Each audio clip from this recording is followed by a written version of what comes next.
The world of rock and roll can be very, very strange. It's loaded with weird creatures, performers, managers, fans, and various hangers-on. People get into the scene because there are allegedly no rules, and rebellious, bad behavior isn't just tolerated, it's encouraged. There's a sense in many quarters that anything goes, and that the conventions of society and the law just don't seem to apply to these people. If you don't participate, you don't belong. You're viewed with suspicion or disdain. And if that's the case, you're excluded, and nobody wants that. And let's be honest, artists can be different. They are not like you and me. It's not an insult to say that artists are often wired in unusual ways, which is the thing that makes them artists. They think different, feel different, and as a result often act different than your basic civilian. Add in alcohol, drugs, and other mind-altering things, and you end up with bizarre situations that attract the attention of law enforcement and the courts. Many are just minor indiscretions, misdemeanors that result in a warning and maybe a small fine. But some of these actions and activities are extremely serious. They involve property damage, bodily injury, or worse. These are occasions where music, rock culture, fame, rebellion, and chaos all get mixed together with dangerous and sometimes deadly results. This is Uncharted, Crime and Mayhem in the Music Industry, episode 32. And this time, we're going to go through a list of some of the most bizarre music-related crimes in history. Welcome again, I'm Alan Cross, and we're about to take a series of rides through the justice system as we look at some very strange criminal cases involving music stars. And yes, people die in some of these stories, but let's work up to that. We can't just jump into the worst cases. This requires a warm-up. We'll get to all the awful stuff in good time, trust me. Let's begin with the Great Clash Theft. On June 11th, 1977, Joe Strummer and drummer Topper Heaton were arrested in conjunction with a crime at a Holiday Inn in Sestonburn, north of Newcastle. Now, this was an era when punk bands were viewed with great suspicion and disgust by civil British society. Their crime? Stealing a pillowcase and some keys. Misdemeanor theft. This was complicated by the fact that Joe had been arrested for spray painting the word Clash on a wall next to a venue called Dingwalls. This meant that he had to appear in court the next day. He did, and he was fined £5. But that interfered with a court appearance that he and Topper were supposed to make in Newcastle that very same day in conjunction with the pillowcase caper. Obviously, they didn't show up in court, and the justice system took a dim view of that. So, the following morning, they were taken in handcuffs in a police vehicle all the way back to Newcastle to answer the pillowcase charges. However, by the time they got there, it was late Friday afternoon. Court was closed for the week. So, both Joe and Topper spent the weekend in jail before they could appear before a judge on Monday morning. And that's when they were fined £100 for their bed linen crime. If you would ever like to memorialize this epic event in rock and roll, I can tell you that Amazon sells a Joe Strummer throw pillow for about $25. I fought for law and a law won. I fought for law and a law won. I needed money 'cause I had none. I fought for law and a law won. I fought for law and a... Ozzy Osbourne has had his brushes with the law, although most of them haven't been all that serious. The person most harmed in these instances was Ozzy himself, and such was the case of Ozzy's Crazy Drain. On February 19, 1982, Ozzy and his band were in San Antonio, Texas. He was on his Diary of a Madman tour. Ozzy was in rough shape, consuming a lot of drugs and drinking heavily. It got so bad that Sharon hid all of Ozzy's clothes so he couldn't leave the hotel for more drugs and more drinking. But that didn't work. Ozzy simply found one of Sharon's nightgowns, put that on, got drunk, and started wandering the streets of San Antonio. He eventually came upon the Alamo, the place of a historic battle in 1836 and a national monument. By this time, Ozzy needed to relieve himself and took a whiz on a 60-foot-high cenotaph on the grounds of the Alamo across from the building itself. He had no idea where he was. He was just very happy to empty his very full bladder. That was a bad move. This cenotaph had been built in 1939 to honor the dead, and the Alamo itself holds a very important place in the hearts of everybody who lives in Texas. This battle was central to the state's war of independence from Mexico. This was a clear case of public desecration. Aussie was immediately spotted and arrested, and it looked like the show at the San Antonio Convention Center was doomed. But then, fortunately, Sharon stepped in, convincing the authorities that if Aussie wasn't on stage in a few hours' time, there would be a riot. And how would you like that? Aussie was released on a $40 bond, and the show went on as scheduled. However, this did nothing to endear him to the people of Texas. He got death threats from citizens, parents, religious groups, and all manner of political activists. Aussie was actually banned from playing in San Antonio for 10 years. It wasn't until he made a public apology and donated $10,000 to an organization called Daughters of the Republic of Texas, the people who maintain the Alamo, that he was forgiven. This act of urination has actually been memorialized in art. There's a piece called Fountain Aussie Visits the Alamo by Jim Mendiola and Ruben Ortiz Torres. It's a life-size wax version of Aussie, equipped with a motion detector that's set up in a gallery. And anytime a visitor got close, the wax Aussie peed on the wall.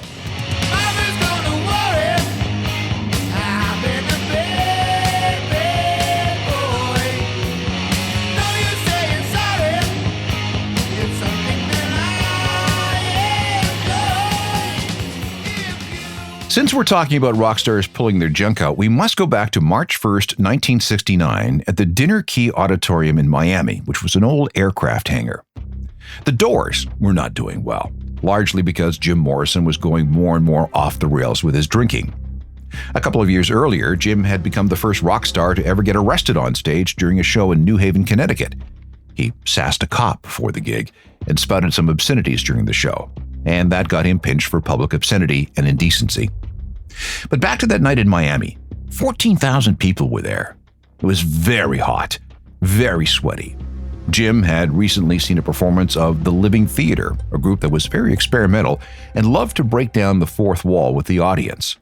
Jim had made up his mind that he was going to use some of their techniques on stage with the Doors. Okay, interesting idea. The problem was, by the time the band went on stage, he was extremely drunk, and his plans to show how they handled confrontation and shamanism in California were, well, kind of shaky. The set opened with Break On Through and continued for about an hour. The audience began screaming for Light My Fire, but Jim would have none of that. He was so sick of that song and wasn't going to do it. But then the band segued into the song, which apparently annoyed Jim to no end. At this point, Jim lifted up his shirt in front of the crowd. "You want to see more?" he asked.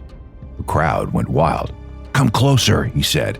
"Let's have a good time. Let's start a revolution. Everybody up on stage." And as the crowd got closer, some members of the audience managed to get on stage. Jim kept going. "Do you want to touch me? Come up and touch me." And this is when things get very, very murky. By this time, about 60 people were on stage. Champagne was poured over Jim's head. He grabbed a cop's hat and threw it into the crowd. He started gyrating in a sexual sort of way. And some people insist that Jim then exposed himself. That's what some witnesses swear. But this is disputed. Keyboardist Ray Manzanera claims it was a mass hallucination. The promoter, who was right there on stage, said that Jim kept everything in his pants. The Doors road manager swore the same thing. And of the hundreds of photographs that were taken of the incident, none showed anything of Jim's junk. If anything, Jim just unzipped his fly and stuck his finger out. But it was extremely chaotic. Jim was out of control. There were people all over the stage, and everyone else in the crowd was going crazy. The assistant promoter, who had a black belt in karate, waded into the chaos and flipped Jim off the stage. The plug was pulled on the PA and the gig was over. But not as far as the cops were concerned. 6 warrants were issued for Morrison's arrest, all stemming from, and this is a quote, "lewd and lascivious behavior in public by exposing his private parts and simulating masturbation and oral copulation." Jim also had a couple of outstanding warrants dating back to 1963 for disturbing the peace during a football game, and another from 1966 for sexual assault. Those 2 charges were soon dropped. Meanwhile, as word got out, future shows in this tour were canceled by skittish promoters. And back in Florida, there was the Miami Slam the Doors Decency Rally, which protested the evils and disgusting action of rock stars. This caused shows by other acts scheduled for the city to be canceled. A month later, back in Los Angeles, Jim turned himself in. When he appeared before a judge in August 1970, he was given a fine and sentenced to 6 months in prison. But he never served a day because he posted a $50,000 bond. And before anything could be done about Jim in the state of Florida, he was dead. In 2010, a Florida clemency board voted unanimously to pardon Jim Morrison for whatever happened that night in 1969. Did he actually expose himself? There has never been a definitive answer to this question. Come on, come on, come on, come on, now touch me, babe. Can't you see that I am not afraid? What was that promise that you made? It's possible that Jim Morrison really did want to incite a riot in Miami that night. It never happened. But Axl Rose of Guns N' Roses did get people to riot. That's one of the stories that we'll hear coming up next. But also, we're going to hear about an incident known as Poopgate. And yes, it is as disgusting as it sounds. Whenever it comes to crime and criminality, the last artist that you might think of is Dave Matthews. Dave and his band have a great image, this grand jam band, concerts where everybody is happy and looks out for each other. But remember, we're talking about bizarre rock and roll crimes, and Dave, unfortunately, was caught up in one. On August 8, 2004, the band was between 2 nights at the Alpine Valley Theater in East Troy, Wisconsin. 5 buses were hired to transport the members of the group. Stephen Wool, the driver of the bus for the band's violinist, was heading through Chicago, and the route took the bus over the Kinsey Street Bridge, which crosses the Chicago River. He was apparently alone in the bus and was taking it to the Peninsula Hotel to pick everyone up for that night's gig. It was around 1 p.m. Stoll realized that the bus's septic tank was full, so rather than find a proper septic dumping station, he just opened the valves on the tank as the bus drove over the bridge. The bridge itself did not have a solid deck, but instead was made up of a steel grate to allow rain and snow to pass right through into the river below. This is especially handy in winter. In this case, though, the grating let through 800 pounds of human waste. Okay, that's bad enough. But as he did this, an open-air tour boat called Chicago's Little Lady, run by a company called Architectural Tours, was gliding under the bridge. About 120 passengers were on board, on the deck, watching Chicago go by. Suddenly, about 2/3 of the people on the boat were hit with this slop from above. Human waste everywhere. No one was injured, but you can imagine how disgusting and gross this was. I quote from an incident report. The liquid waste was brownish yellow in color and had a foul, offensive odor. The liquid human waste went into passengers' eyes, mouths, hair, and onto clothing and personal belongings, many of which were soaked. Some of the passengers suffered nausea and vomiting as a result of exposure to the human waste. The story, of course, hit the news, and through CCTV and eyewitness accounts, including people on the boat who noted the bus's license plate, the culprit was identified, and an arrest warrant went out. There was quite a manhunt, too, because the Dave Matthews Band asserted that all its buses had been safely parked at the time of the incident. But video surveillance from a nearby gym did not lie. Stephen Wool pleaded guilty to charges of reckless conduct and pollution in March 2005. He was fined $10,000, given 18 months probation, and a bunch of community service. Now, let's be clear. This was Wool's doing, not the Dave Matthews Band. But Dave accepted responsibility. A public apology was issued, and $100,000 was donated to the Chicago Park District and an organization called Friends of the Chicago River. And as part of the 2005 settlement, Dave agreed to donate a further $200,000 to various environmental protection projects.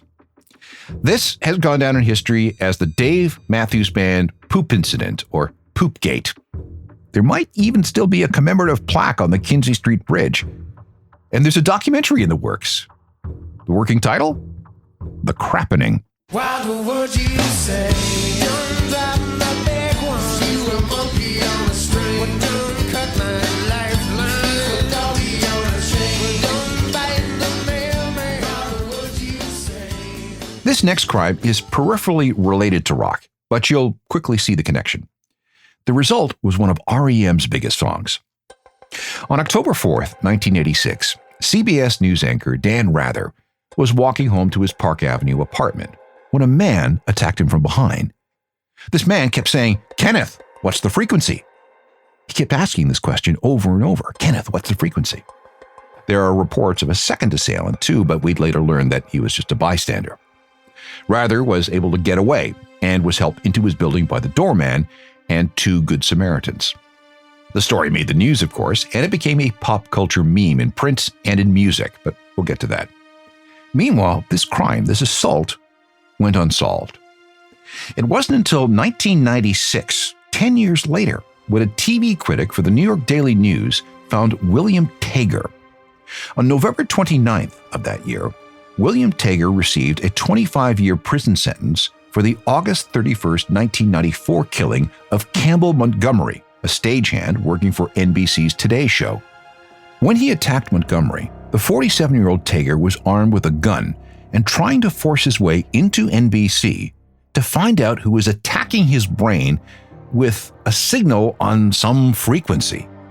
Montgomery, the stagehand, was shot outside the studios trying to protect employees inside. Tager was immediately overpowered by security and arrested.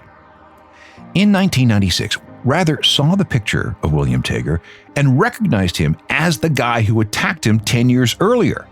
Further investigation into Tager found that he claimed TV networks were somehow beaming signals into his brain and monitoring his activities and thoughts. He went after Rather because he thought CBS was in on it too. Tager served 14 years and was paroled in 2010.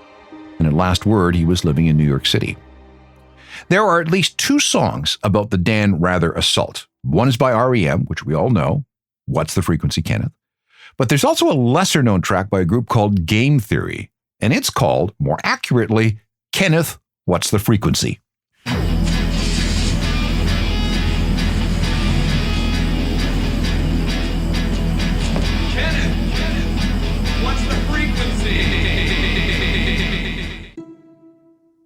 There was a time when Guns N' Roses was the most dangerous band on the planet.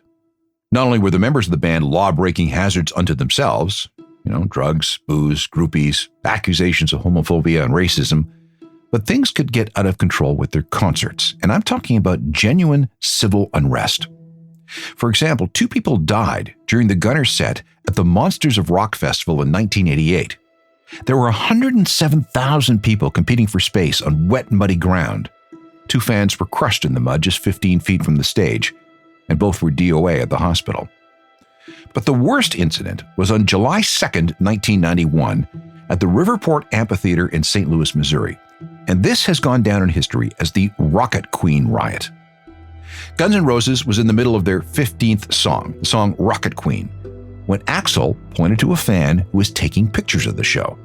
Now remember, this is in the era when tickets were printed with warnings. No cameras or recording devices allowed. Axl did not appreciate this fan taking pictures. He pointed him out to security. "Hey!" he screamed. "Hey, take that! Take that! Now, get that guy and take that!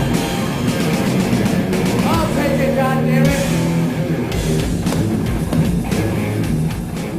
It's at this point that Axl dives into the crowd after the photographer. Axl grabbed his camera, swinging it at anyone within arm's length, including security guards who went in after him. He had to be pulled out of the audience by the road crew. And finally, he was back at the mic. And then... "Well, thanks to the lame-ass security, I'm going home." When the house lights went up and the crowd realized that the band wasn't coming back, they went crazy. The stage was pelted with whatever was at hand. Seats were torn up and thrown at security like giant frisbees.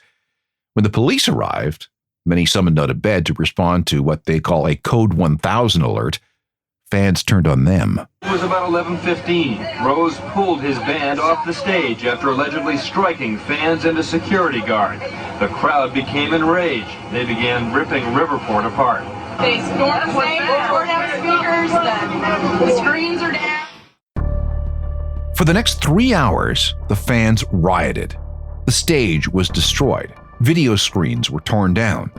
Lighting rigs were climbed, gear torn away, and people swung on 60-foot cables like so many Tarzans, threatening to bring the lighting towers down on the crowd below. A fire hose was brought on stage in hopes of using it for crowd control, but there was no water pressure. One guy jumped on stage into the weak fire hose stream, dropped his pants, and waggled his junk at the cops. Other fans looted the stage, stealing any equipment the road crew hadn't been able to rush to safety. One guy rolled out a stack of Marshall cabinets.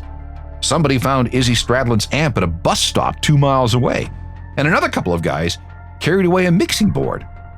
And the craziness continued outside the venue. Fires were lit, turf was torn up, trees were pulled down, parking signs were stolen. One guy was seen selling keys, piano keys, from the Guns N' Roses stage piano for $5 a pop. 65 people were injured, including 25 police officers.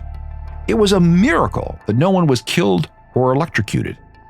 The cleanup took 3 days, and the venue wasn't back to normal for a month. Damage was close to $1 million. A warrant was issued for Axl's arrest, but wasn't executed until the band returned from the European leg of their tour. Later, a story would emerge that the guy with the camera who started the whole thing was a member of a local biker gang called the Saddle Tramps. It was also the 4th time during the Gunners' 90-minute set that security had ignored this contraband photo taking. There were also accusations that security did nothing about fans throwing bottles at the stage, that weapons had been allowed into the venue, and that no one seemed to be enforcing drinking limits. When Axl finally faced a judge, he was given 2 years probation. A fan, that guy with the camera, also sued Axl, saying that he was injured when Axl jumped on him. That case was settled out of court. And at the press conference at the conclusion of the trial, that guy, a hardcore fan who went by the name of Stump, went up to Axl and shamed him into autographing one of the pictures he took that night. The band held a grudge too. If you look at the liner notes for the Use Your Illusion 1 and 2 albums, you'll see this in the thank you section. F you, St. Louis. They would not play the city again until July 27, 2017, more than 26 years after the Rocket Queen riot. From here on, we're going to get a little darker. And up next is when Keith Moon of The Who killed his friend and chauffeur. This is really tragic. It was January 4th, 1970. Moon, his wife, and a couple of friends were invited to the opening of a new pub called the Red Lion in Hertfordshire. It was owned by the son of his immediate neighbors, so Keith and his people thought it would be, nice, neighborly, to drop in. However, the Red Lion had become the local for a bunch of working-class skinheads. They did not take kindly to this posh rock star showing up at their pub. There was his Bentley outside, and even more offensive was that Keith insisted on drinking brandy instead of pints of beer. By the time closing time approached, the mood was not friendly at all. Moon and his people thought it would be best if they just left. But the regulars wanted a word. They followed everyone outside, throwing coins at them as they left. Once inside the Bentley, the skinheads started rocking the car, and it was all apparently very threatening. Keith was not driving. He couldn't. Not only did he not have a driver's license, but he had never ever learned how to drive. That was the job of his chauffeur and bodyguard, Neil Boland. When things were at their roughest and scariest, Neil exited the car and confronted the skins around the vehicle. Boland went around to the front of the car, and he had the boots put to him. Keith panicked. He jumped into the driver's seat and attempted to drive everyone to safety. But remember, Boland was in front of the car. He was dragged under the Bentley and caught underneath as Moon drove away. By the time everyone realized what had happened, Boland was in very bad shape, and he died later that night at hospital. Moon was charged with Boland's death, manslaughter, along with drunk driving, driving without a license, and driving without insurance. When he appeared in front of a judge 6 weeks later, it was ruled that Boland's death was, in fact, an accident. Moon panicked. He was driving to extricate everyone from a dangerous situation with a wild and violent mob.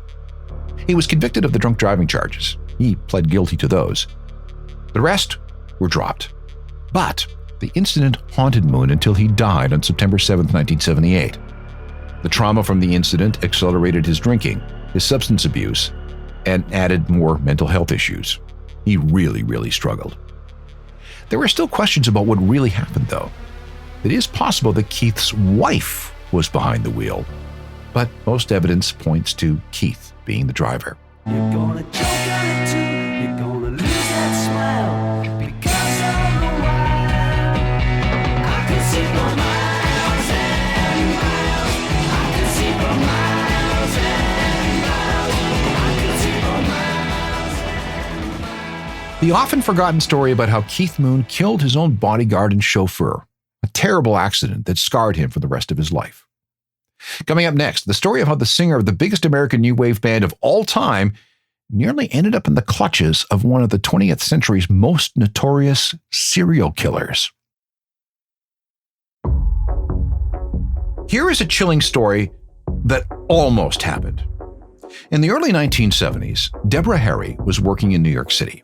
This was before Blondie was formed, and around the time she was working as a server at Max's Kansas City, one of the city's cooler clubs that was often patronized by everyone from John Lennon to Andy Warhol. One night after work, she was trying to cross Houston Street. It was late, and there were no cabs anywhere. She wasn't crazy about walking home because, well, this was New York in the 1970s, and because she was wearing these big platform shoes. There was this one white car, a VW Beetle, that kept circling around and around. There was a decent-looking guy at the wheel. He pulled over. "Come on," he said, "let me give you a ride." And against her better judgment, Deborah Harry got into the Beetle. "I realized I'd made a big mistake," she said. The car was very hot with the windows rolled up. And although the driver was good looking, he smelled bad. "The worst BO I have ever smelt," she later said. She made an effort to get out, but the passenger door had no handle for the window and no handle for the door. In fact, the whole car had been gutted of anything useful. She managed to stick her arm out in a gap on the passenger side window and reach for the outside door handle. When the driver noticed this, he sped up and tried to turn a corner really fast. And that's exactly what Harry needed. The latch lifted, the door swung open, and she tumbled out onto the street. She later thought she saw the driver's picture in the paper. It was Ted Bundy, the infamous serial killer. He eventually confessed to 30 murders across 7 states and was executed in Florida on January 24th, 1989. But was Harry's encounter really with Bundy? That's unclear. Bundy did have a white 1968 Volkswagen Beetle with the interior all stripped out. But according to one investigative timeline, Bundy should have been in Florida at the time he was trolling for Deborah Harry. Or he could have been in the Pacific Northwest, or maybe Utah or Colorado. Police have never confirmed that the man Harry met that night in New York City was in fact Ted Bundy. But she has no doubts whatsoever. She believes that she might have come in within minutes of being one of Ted Bundy's early victims. One way or another, I'm gonna find ya. I'm gonna get you. One way or another, I'm gonna win ya. I'll get ya. One way or another, I'm gonna see ya. One more frightening story, and this one has to do with Uwe Vandre, a computer programmer from Ottawa, who became obsessed with Sarah McLachlan. When she started becoming very famous in the early 1990s, Vandre began sending her gifts and disturbing letters. No, he wasn't alone.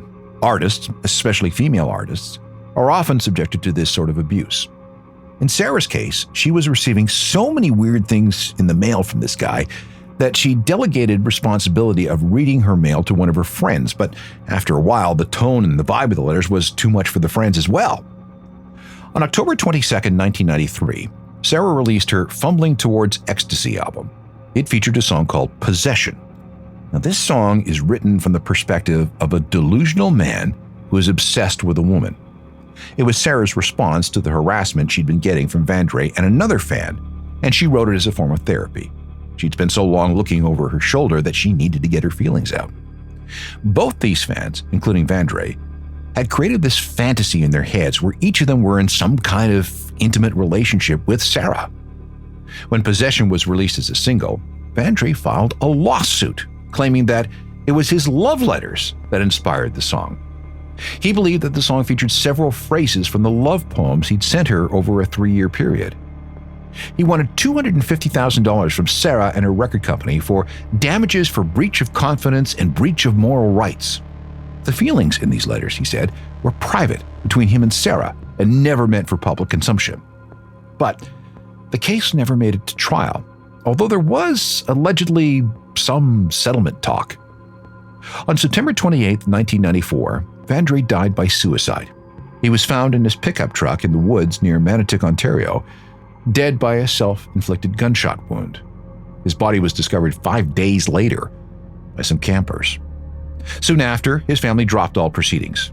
Some conspiracy theories lingered, like Vandré being followed and that he may have known about Sarah's secret cabin retreat, whatever that is. But the case is officially closed. And I would be the one to hold you down, kiss you so hard, I'll take your breath away. And after The world is a weird place, and the music industry has its own brand of weird. Stalkers, killers, riots, sexual exploits, and lazy bus drivers all make for some very strange and bizarre stories. More on this in future episodes. If you have any questions or comments about anything you hear in this podcast, shoot me an email, alan@alancross.ca. We can also meet up on all the social media sites, along with my website, ajournalofmusicalthings.com. It's updated with music news and recommendations every single day. And there's also the free daily newsletter that you should get. Oh, and please check out my other podcast, The Ongoing History of New Music, which deals with rock music at large. And there are hundreds and hundreds of episodes that you can enjoy for free. See you next time for more stories of crime and mayhem in the music industry. Episodes arrive every 2 weeks. Technical production by Rob Johnston. I'm Alan Cross.